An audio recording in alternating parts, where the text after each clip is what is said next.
filled with excitement, fun, and is beyond limits. But the question is, are you ready to jump? If it is a yes, then you have jumped into the world of ultimate entertainment. Welcome to YOLO 247, a place of fun, indulgence, and endless surprises. है कि अगर आपने कोई कांटेदार वृक्ष के बीज बोए होंगे तो अब उसमें पपीता या सेब तो निकलेगा नहीं, वो कांटेदार वृक्ष ही बड़ा होगा। और वो कांटेदार वृक्ष है पाकिस्तान। पाकिस्तान से फल भी ऐसे निकलते हैं धतूरे टाइप के, जो कि इंसान को नुकसान ही करते हैं, फायदा नहीं पहुंचाते। वहां पे पाकिस्तान ने IMF से बोला है कि साहब 6 अरब डॉलर हमें दे दीजिए। शर्म नहीं आई बोलते हुए, क्योंकि कुछ समय पहले शहबाज शरीफ ने बोला था कि इस बार जो हम मांगेंगे वो आखिरी लोन होगा IMF से।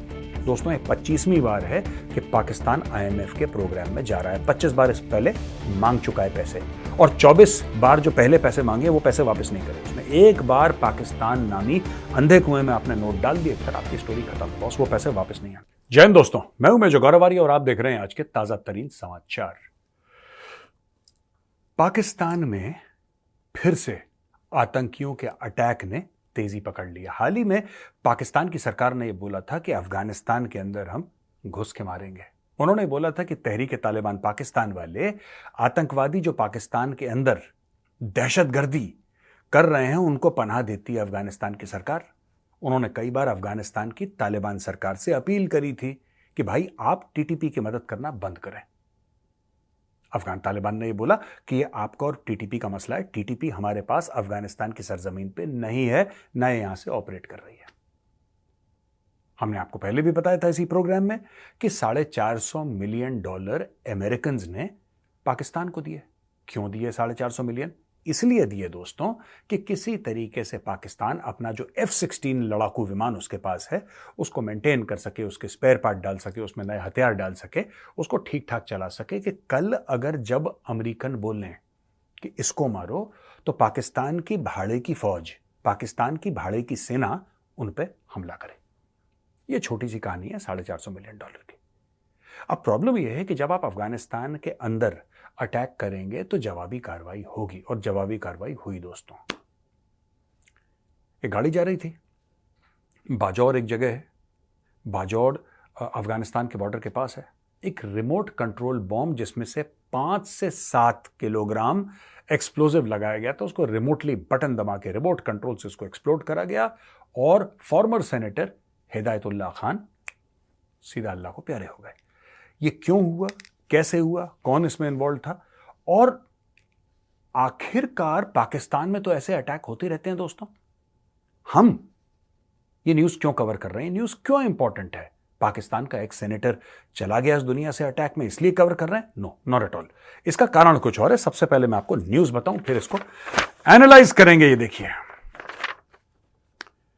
रिमोट कंट्रोल IED एक्सप्लोजन था, और 5 से लेकर 7 ग्राम एक्सप्लोजिव इसमें यूज करा गया है। इसको आसिफ अली जरदारी और बाकी सब ने कंडेम करा है। और दोस्तों, वहां पे ये जो हिदायतुल्लाह खान साहब थे जिनकी मौत हो गई है, ये अपर हाउस की स्टैंडिंग कमेटी फॉर एविएशन इन्होंने चेयर करी, और he was the member of national counter terrorism authority, NACTA जिसको कहते हैं, नेशनल काउंटर टेररिज्म अथॉरिटी। तो जो बंदा टेररिज्म के खिलाफ लड़ रहा था, जिसका काम था टेररिज्म के खिलाफ लड़ना, उसी को टेररिस्ट ने निपटा दिया। अब देखिए, ब्लोबैक तो आना ही था अफगानिस्तान से। जब आप अफगानिस्तान को थ्रेटन करेंगे तो आप पाकिस्तानी ये बोलेंगे कि यार मेजर साहब, आप ये तो कह रहे हैं कि थ्रेटन करेंगे, आप एक बात बताओ, हम तो कुछ नहीं कर रहे अफगानिस्तान को। यही लगातार दर लगातार हमारे ऊपर हमले कर रहे हैं। अब हम उन हमलों का जवाब भी ना दें तो हम जाएं कहां?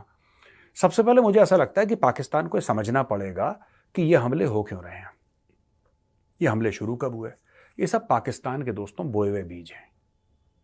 ये बोए हुए बीज पाकिस्तान के हैं। अब बात यह है कि अगर आपने कोई कांटेदार वृक्ष के बीज बोए होंगे तो अब उसमें पपीता या सेब तो निकलेगा नहीं, वो कांटेदार वृक्ष ही बड़ा होगा, और वो कांटेदार वृक्ष है पाकिस्तान। पाकिस्तान से फल भी ऐसे निकलते हैं धतूरे टाइप के, जो कि इंसान को नुकसान ही करते हैं, फायदा नहीं पहुंचाते हैं। वहां पे पाकिस्तान ने IMF से बोला है कि साहब 6 अरब डॉलर हमें दे दीजिए। शर्म नहीं आई बोलते हुए, क्योंकि कुछ समय पहले शहबाज शरीफ ने बोला था कि इस बार जो हम मांगेंगे वो आखिरी लोन होगा IMF से। दोस्तों ये 25वीं बार है कि पाकिस्तान IMF के प्रोग्राम में जा रहा है। 25 बार इस पहले मांग चुका है पैसे, और 24 बार जो पहले पैसे मांगे वो पैसे वापस नहीं करे उसने। एक बार पाकिस्तान नामी अंधे कुएं में आपने नोट डाल दिए, फिर आपकी स्टोरी खत्म है बॉस, वो पैसे वापस नहीं आने वाले। कहने की बात यह है कि पाकिस्तान IMF से लोन ले रहा है, पाकिस्तान दुनिया भर से कह रहा है कि आप इन्वेस्ट करिए। पाकिस्तान दुनिया भर से कह रहा है कि जब आप भारत में इन्वेस्ट करते हैं तो आप पाकिस्तान में इन्वेस्ट क्यों नहीं करते। पाकिस्तानियों को यह बैठ के समझाए कि भारत और पाकिस्तान की कोई तुलना नहीं है दोस्तों, दूर दूर तक। अगर जिसको कहते हैं ना कि अगर पाकिस्तान ये है तो भारत, मतलब बहुत, मैं क्या बताऊं आपको, बहुत ज्यादा फर्क है। पहली बात तो इन्वेस्टमेंट क्लाइमेट होता है हर एक जगह का, भारत का इन्वेस्टमेंट क्लाइमेट अलग है। लोगों को पता है कि यहां पे सिर्फ इन्वेस्टमेंट सेफ नहीं होगी, 100 के 200 बनेंगे भारत में। क्यों करते हैं लोग? आखिर भारत में आके लोग पैसा क्यों लगाते हैं यहां पे, आप बताइए। कारण क्या है कि वो पैसा लगाते हैं भारत में? इसीलिए लगाते हैं क्योंकि उनको पता है कि अगर हम 100 लगाएंगे तो इसके 200 हमें मिलेंगे। पाकिस्तान में इसलिए नहीं लगाते क्योंकि उनको पता है कि 100 तो डूबेंगे, हमें भी कोई उठा के ना ले जाए, किडनैप कर ले या जान से मार दे, इसकी भी श्योरिटी नहीं है पाकिस्तान में। सिंपल सी बात है, रिटर्न ऑन इन्वेस्टमेंट पाकिस्तान में नहीं है, सेफ्टी सिक्योरिटी नहीं है, और वहां पे जो मजबूरी में चाइनीज काम कर रहे हैं वो भी भड़काई दिए जाते हैं बीच बीच में। तहरीक-ए-तालिबान पाकिस्तान, बलोच आके उनको मारते रहते हैं। तो इस माहौल में, इस पूरे परिप्रेक्ष्य या कॉन्टेक्स्ट में हमें देखना है कि पाकिस्तान के अंदर इन्वेस्टमेंट क्यों नहीं हो रही। लेकिन पाकिस्तान फिर भी यह कहता है कि तहरीक-ए-तालिबान पाकिस्तान अगर अपने अटैक्स रोक दे, वो अपने अटैक्स रोक दे और यहां पे पॉलिटिकल स्टेबिलिटी आ जाए, तो पाकिस्तान में कोई नया जादू हो सकता है। अज़्म इस्तेकाम का आपने नाम सुना होगा, तो ये एक ऑपरेशन पाकिस्तान ने लॉन्च करा है, और इसी ऑपरेशन के लॉन्च करने के तहत पाकिस्तान ने अफगानिस्तान को धमकी दी थी कि बॉस, ये जो तुमने ठिकाने बना रखे हैं ना अफगानिस्तान के अंदर, तहरीक-ए-तालिबान पाकिस्तान के, जहां से तुम लॉन्च करते हो हमारे खिलाफ, राइट, इनको बंद करवाओ।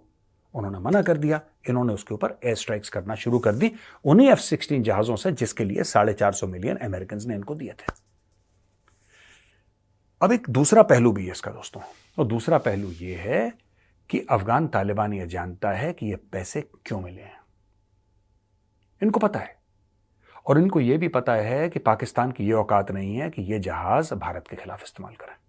उनको पता है बात, और उनको पता है कि इस बार अमेरिकन ने यह सोचा है कि ठीक है, अफगानिस्तान में हमारी पूरी दखलंदाजी होगी, लेकिन हम अपने खुद के ट्रूप्स, अपने फौजी अफगानिस्तान में नहीं डालेंगे। भाई, कोई क्यों डाले अपने फौजी अफगानिस्तान में, जब बिल्कुल बगल में अफगानिस्तान के आपको किराए की पूरी एक न्यूक्लियर वेपन्स के साथ फौज मिल रही है। अमेरिकन के लिए बड़ा आसान है, सिर्फ चेक काट के देना और कहानी खत्म, उनका काम हो जाएगा। वो अपने लोगों की जान जोखिम में क्यों डालें? ये अमेरिकन को अब जाके 20 साल के बाद ये बुद्धि आई कि भाई, पूरी Pakistani army is for sale, वो बिकने के लिए तैयार खड़ी है, फौज आप खरीदने को तैयार नहीं है साहब। तो उन्होंने पाकिस्तान को पैसे दिए, अलग अलग तरीके से घुमा घुमा के पैसे दिए। कभी बोला कि अपने F-16 विमान तुम ठीक ठाक कर लो, सर्विसिंग करवा लो, स्पेयर पार्ट्स, हथियार। कभी बोला कि यार गर्ल एजुकेशन तुम्हारा ठीक नहीं है,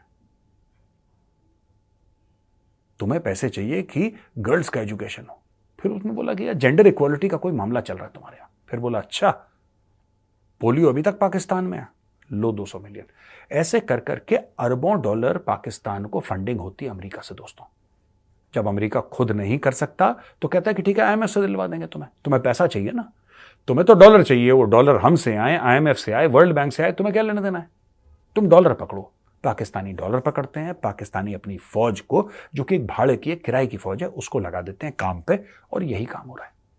और इसमें दोस्तों ये सिर्फ फॉर्मर सेनेटर हिदायतुल्लाह खान की मौत की बात नहीं है, या 5-6 जो लोग उनके साथ मरे, सिर्फ उनकी बात नहीं है। गेम इससे कहीं बड़ा है।